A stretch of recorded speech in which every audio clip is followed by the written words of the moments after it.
পুষ্পাঞ্জলি পরিবার সহিত শ্রী শ্রী শ্রীমৎ দক্ষিণ কালিকায় নমঃ।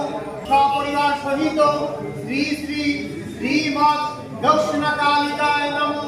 পুষ্পাঞ্জলি সপরিবার সহিত শ্রী দিয়ে আমরা আজকে হবিবপুর বিধানসভায় যেখানে ভোট হয়েছে, যে ভারত স্বাধীন হওয়ার পর যেভাবে আমাদের এখানে মানুষজন ভোট দিতে পেরেছে, আর তার জন্য আমি হবিবপুর বিধানসভার মানুষকে আমার পক্ষ থেকে অনেক অনেক অভিনন্দন ধন্যবাদ জানাই এবং দেবতুল্য ভোটারদের যারা ভোট দিতে পেরেছে। আমাদের এখানে কোথাও গণ্ডগোল হয়নি, আর তার জন্য আমরা ভগবানের কাছে, আমরা মায়ের কাছে, আমি 5টা মণ্ডলে 5টা জায়গায় আজকে পুজো দিয়েছি। আমি তিলভদ্রেশ্বর 1 নম্বর আমি সেখানে পুজো দিয়েছি শিবডাঙ্গিতে। ওখান থেকে এসে আমাদের যে পাকুয়াতে শ্যামা কালী মন্দিরে সেখানে পুজো দিয়েছি।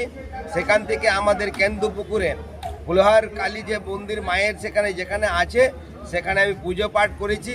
সেখান থেকে এসে আমাদের মানিকোড়া শ্যামা কালীতে সেখানে পুজো দিয়েছি। এখন আমি বুটবুলি চণ্ডীতে আমি এখানে বুড়ি মায়ের কাছে আমি পুজো দিয়েছি।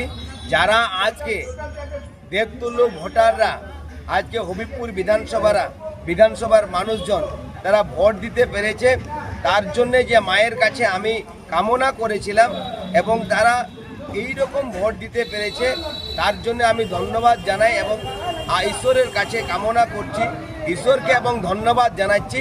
আমাদের এখানে কোনো অসুবিধা হয়নি, তার জন্যে আমরা এই পুজো পাঠ আমাদের যে আগামীকালে যেভাবে আমাদের যে কাউন্টিং আছে, কাউন্টিং এজেন্টরা যাবে সেখানে যারা আজকে আমাদের হবিবপুর বিধানসভার যে দেবতুল্য ভোটারদের যেখানে পলিটেকনিক কলেজে ভোটার রয়েছে EVM-এর মধ্যে দিয়ে সুষ্ঠুভাবে যাতে আমরা গণনা করতে পারি, আর গণনা করার পর এখানকার মানুষের যেটা রায় কালকে সেখানে প্রকাশ হবে।